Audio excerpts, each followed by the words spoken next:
Her name was Clementine, though for the first 4 years of her life, almost no one used it. She belonged to an elderly woman named Dorothy, who lived alone in a small house at the end of a quiet street.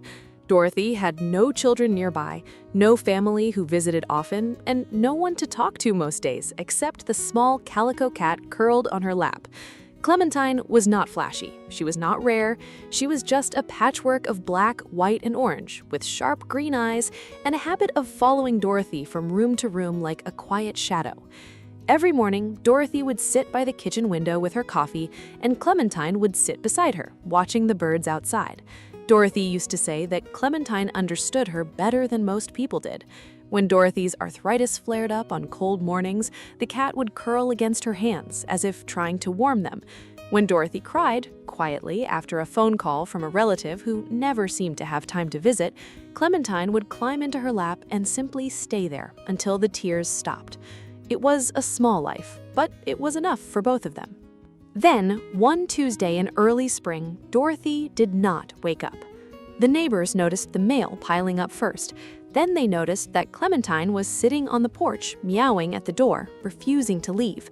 When Dorothy's nephew finally arrived to clear out the house, he found the cat still waiting by the front step, exactly where she had been for 3 days straight. He did not want her. He said he was allergic, he said he traveled too much, he said someone from the family would probably take her in eventually. So he opened the door, set out a bowl of food, and left. Clementine waited.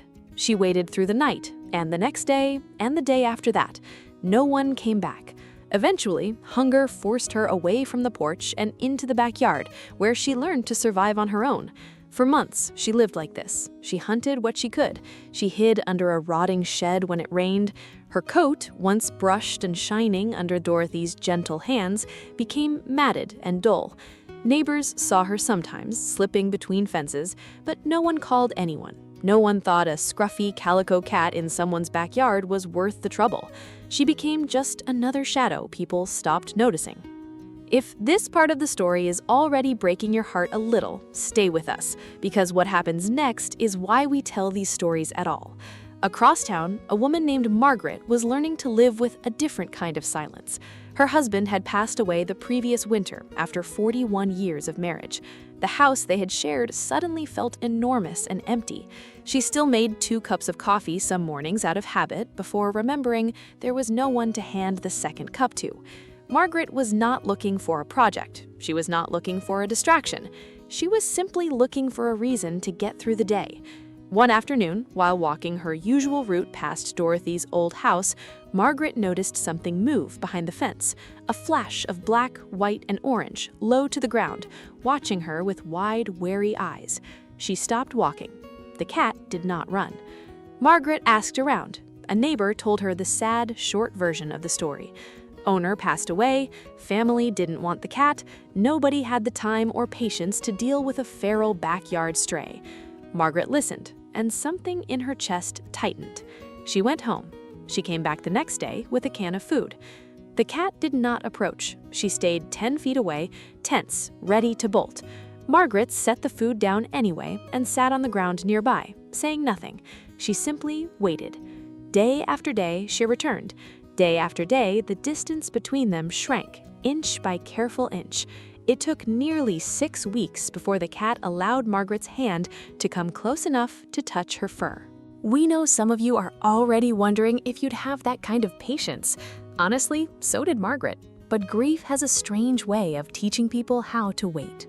If you've ever loved someone or something enough to wait for them, hit that subscribe button right now, because stories like this only exist because people like you keep showing up for them. The first time Margaret's fingers actually touched Clementine's back, the cat flinched, but she did not run. She stayed frozen, muscles tight, eyes locked on Margaret's face, as if trying to decide one final time whether this human could be trusted. Margaret did not move closer. She did not grab her. She simply let her hand rest there, gentle and still, and whispered, "You don't have to be alone anymore." Something shifted in the air that day. 3 days later, Clementine let Margaret pick her up. A week after that, she was sleeping on Margaret's porch instead of under the old shed. Within a month, she was inside the house entirely, curled on the very same kind of window seat Dorothy used to sit beside. Margaret learned that Clementine liked to sleep near her feet, not on her lap. She learned that the cat flinched at sudden movement, a leftover fear from her months alone outside. She learned that Clementine would only eat if someone stayed in the room with her, as if she still didn't quite believe the food was really hers to keep. Slowly, that changed too. There was one night about 2 months in when Margaret woke up gasping. Her chest felt tight, and for a moment she couldn't quite catch her breath. Before she could even reach for the lamp, Clementine was already there, standing on her chest, staring directly into her eyes. She did not meow. She did not run away. She simply pressed her small body against Margaret's until the panic passed, until Margaret's breathing slowed and steadied again. In the morning, Margaret called it a coincidence. Deep down, she wasn't so sure. By the 3rd month, Clementine had stopped flinching at footsteps. By the 4th, she began greeting Margaret at the door every evening, tail raised, a soft chirp instead of silence. And one quiet night, while Margaret sat reading in her late husband's old armchair, Clementine climbed up, uninvited, and settled directly onto her chest. Margaret sat very still. She realized in that moment that neither of them had planned on this. 2 lives interrupted by loss, finding their way back to warmth through something as small and ordinary as a calico cat nobody else wanted. Some people believe cats choose their humans. Margaret believes something a little different. She believes broken hearts recognize each other long before the humans attached to them figure out why they feel less alone. Clementine is 4 years old now. She sleeps in a sunlit window every afternoon the same way she once did with Dorothy, except now there is someone sitting beside her again. Margaret says she didn't rescue Clementine. She says Clementine rescued her right back, one quiet, patient afternoon at a time.